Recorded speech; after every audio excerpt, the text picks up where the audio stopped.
आज हमारे पास जो स्रोत है वो हमें धान के खेत में चल रही एक, कह सकते हैं, एक अनोखी जासूसी कहानी की तरफ ले जा रहे हैं। जासूसी कहानी, बिल्कुल।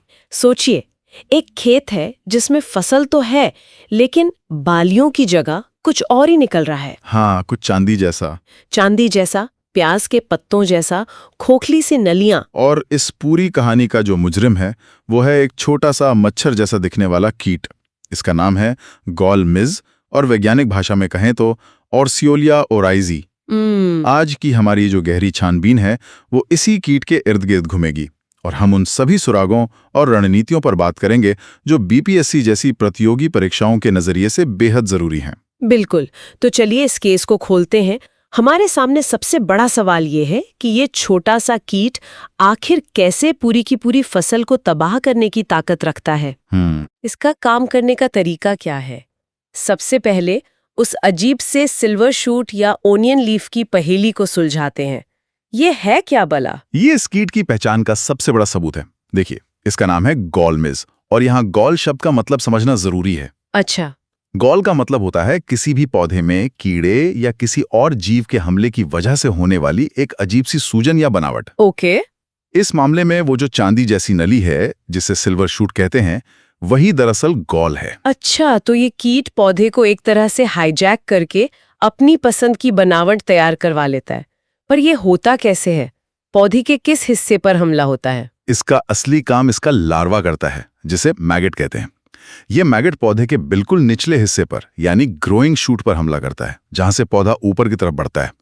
जब मैगेट वहां बैठकर पौधे का रस चूसना शुरू करता है तो पौधे की जो सामान्य बढ़त है वो रुक जाती है। हाँ। पौधे की सारी ऊर्जा एक खोखली ट्यूब जैसी पत्ती बनाने में लग जाती है। और नतीजा सीधा और बहुत नुकसानदेह है। जिस भी टिलर या कल्ले में यह सिल्वर शूट बन गया, उसमें बाली नहीं आएगी। मतलब कोई दाना नहीं। बाली नहीं तो दाना नहीं, मतलब पैदावार का सीधा नुकसान। परीक्षा में यह सवाल सीधे आ सकता है कि सिल्वर शूट लक्षण किस कीट से जुड़ा है। तो जवाब है धान का गॉल मिज। एकदम ठीक है। तो हमें क्राइम सीन समझ आ गया है और मुजरिम का नाम भी पता है। अब इस मुजरिम की पूरी कुंडली खंगालते हैं। बिल्कुल। इसके जीवन चक्र को समझना जरूरी है ना?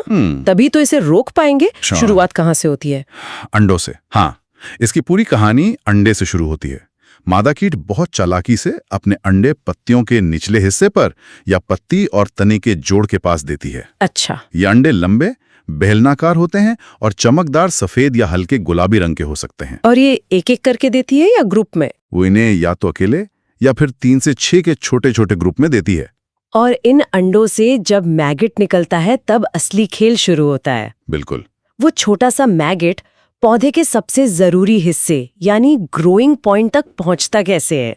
यहीं पर उसकी शारीरिक बनावट काम आती है। ये मैगेट मुश्किल से 1 मिलीमीटर का होता है। बस 1 मिलीमीटर? हाँ, और इसका अगला सिरा नुकीला होता है।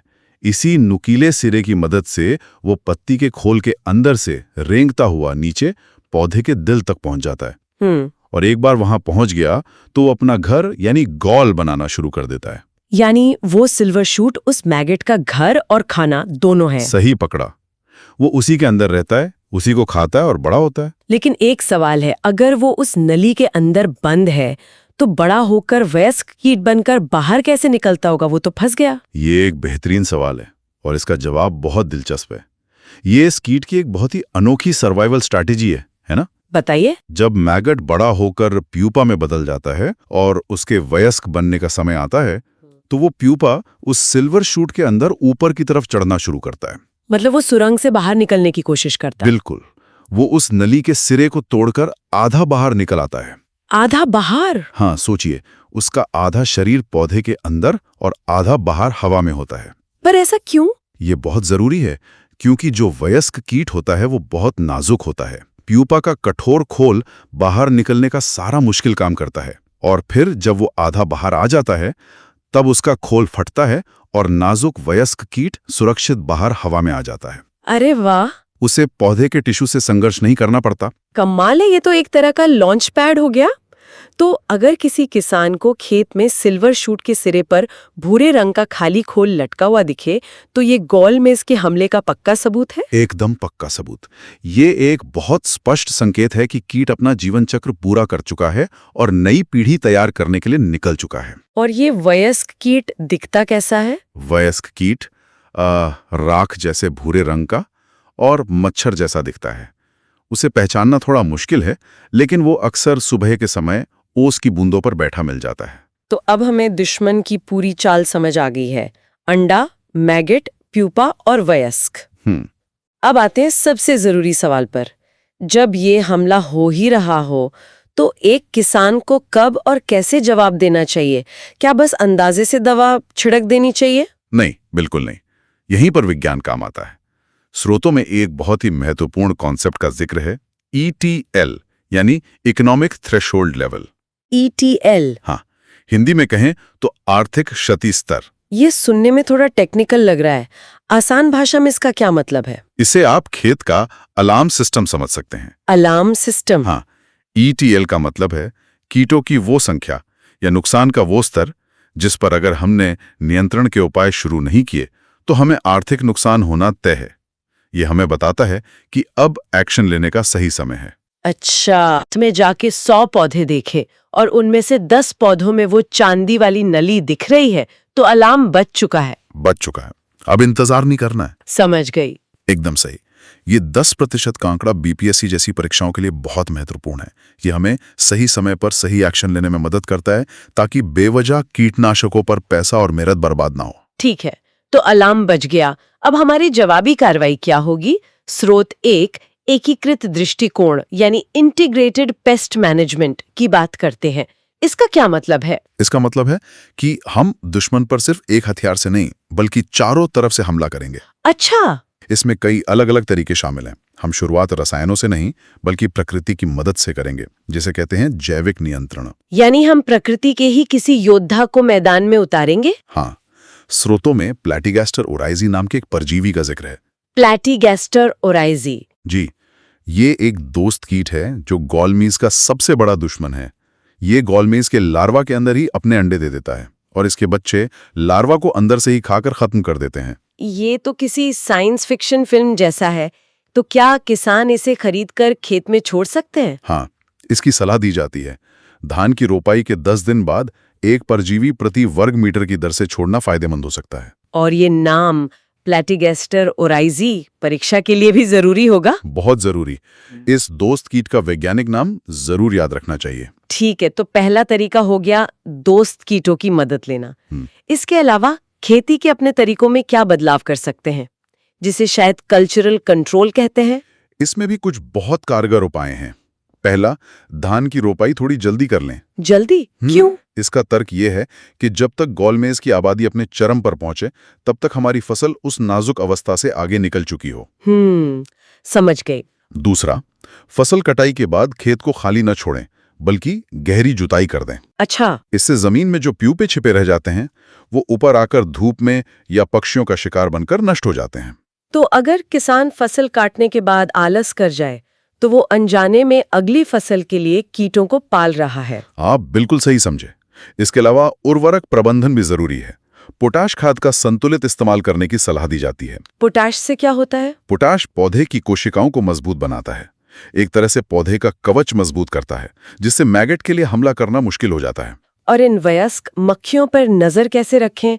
ये तो मच्छर जैसे होते हैं। उसके लिए इंफ्रारेड लाइट ट्रैप का इस्तेमाल किया जा सकता है। Light trap? हाँ, ये एक तरह से जासूसी का उपकरण है जो वयस्क कीटों को अपनी तरफ खींचकर फंसा लेता है। इससे हमें पता चलता रहता है कि दुश्मन की संख्या कितनी बढ़ रही है। ये तो हो गए बिना रसायन वाले तरीके। लेकिन अगर हमला बहुत बड़ा हो और ये सारे तरीके नाकाफी हो, तब शायद रसायनों की जरूरत पड़ती होगी। हाँ, जब ETL पार हो जाए और स्थिति गंभीर हो, तो रासायनिक नियंत्रण आखिरी उपाय है। और यहाँ पर जो सूची है वो परीक्षा के लिहाज से बहुत जरूरी है। मतलब दवाओं के नाम और उनकी मात्रा? जी, नाम और मात्रा सीधे सीधे पूछे जा सकते हैं। तो क्या है वो विकल्प? मोटे तौर पर 2 तरह की रणनीतियां हैं। पहली है स्प्रे, जो तुरंत असर दिखाती हैं। इसमें फॉजुलोन 35 EC 600 मिली प्रति एकड़ या क्विनोलफॉस 25 EC 400 मिली प्रति एकड़। और एक और नाम है शायद। हाँ, क्लोरपाइरिफॉस 20% EC 500 मिली प्रति एकड़ का इस्तेमाल हो सकता है। या इन नामों के आगे जो EC लिखा है, इसका क्या मतलब है, ये भी जानना जरूरी है। ये बस दवा के प्रकार को बताता है। EC का मतलब है एमल्सिफाइबल कॉन्सेंट्रेट, यानी एक गाढ़ा घोल जिसे पानी में मिलाकर स्प्रे किया जाता है। अच्छा, और दूसरी रणनीति क्या है? दूसरी रणनीति धान के खेतों के लिए ज्यादा कारगर है, जहां पानी भरा रहता है। यह है दानेदार कीटनाशक। दानेदार मतलब स्प्रे नहीं करना है? नहीं, इन्हें स्प्रे नहीं किया जाता, बल्कि दानों को पानी में बिखेर दिया जाता है। यहाँ G या GR का मतलब ग्रैन्यूल्स यानी दाने होता है। तो ये काम कैसे करते हैं? पौधा इन दानों को जड़ों के जरिए सोख लेता है और खुद जहरीला बन जाता है। अच्छा, जब मैगट ऐसे पौधों को खाता है तो वो मर जाता है। ये तो बहुत चालाकी भरा तरीका है। इसमें कौन कौन सी दवाएं हैं? इसमें मुख्य हैं फोरेट 10G जो 4 किलो प्रति एकड़ इस्तेमाल होता है, और फिप्रोनिल 0.3% GR जिसकी मात्रा 6.5 से 10 किलो प्रति एकड़ है। इनके अलावा एक आधुनिक कीटनाशक थियामेथोक्साम 25% WG भी है, जिसकी सिर्फ 40 ग्राम मात्रा ही 1 एकड़ के लिए काफी है। ये लिस्ट काफी लंबी है, लेकिन जैसा आपने कहा, परीक्षा के लिए नाम और मात्रा याद रखना जरूरी है। बहुत जरूरी।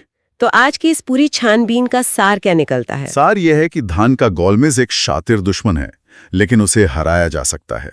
हमने उसके सबसे बड़े पहचान चिन्ह सिल्वर शूट को समझा। हाँ, हमने उसके जीवन चक्र की अनोखी बातों को जाना, खासकर प्यूपा का वो आधा बाहर निकलकर वयस्क को लॉन्च करने का तरीका। वो तो बहुत दिलचस्प था। और सबसे जरूरी, हमने 10% ETL के अलार्म सिस्टम और उस पर आधारित एकीकृत जवाबी हमले की रणनीति को समझा, जिसमें जैविक, कृषि और रासायनिक सभी तरीकों का तालमेल है। और हमने प्लैटिगैस्टा ओराइजे जैसे दोस्त कीट के नाम और रासायनिक हथियारों की पूरी लिस्ट को भी गहराई से देखा। ये सभी बिंदु सीधे तौर पर परीक्षा में अच्छे अंक दिला सकते हैं। बिल्कुल। स्रोतों में रासायनिक नियंत्रण पर काफी जोर है, जो गंभीर स्थिति में जरूरी भी है। लेकिन ये मुझे एक बड़े सवाल पर सोचने को मजबूर करता है। बताइए। हमने ये तो जान लिया कि कीट को कैसे मारना है, पर इन रसायनों के लंबे इस्तेमाल का उस खेत के पूरे इकोसिस्टम पर क्या असर होता होगा? सही सवाल है। उस पानी में रहने वाले दूसरे कीड़ों, मेंढकों, मछलियों का क्या होता होगा? ये एक बहुत ही जरूरी सवाल है। हर खेत एक जीता जागता संसार है, जहां दोस्त और दुश्मन कीट एक संतुलन में रहते हैं। अंधाधुंध रसायन इस संतुलन को बिगाड़ सकते हैं। तो यहाँ हमारे श्रोताओं के लिए सोचने वाली बात यह है, आज हमने कीट को मारने के तरीके सीखे, लेकिन क्या भविष्य का रास्ता कीट प्रतिरोधी किस्में बनाने में है? यानी हम ऐसा धान विकसित करें जिसे गॉलमेज खा ही ना सके, जिस पर उसका हमला ही ना हो? क्या विज्ञान की असली जीत पौधे को इतना मजबूत बनाने में नहीं है कि उसे इन रासायनिक बैसाखियों की जरूरत ही ना पड़े?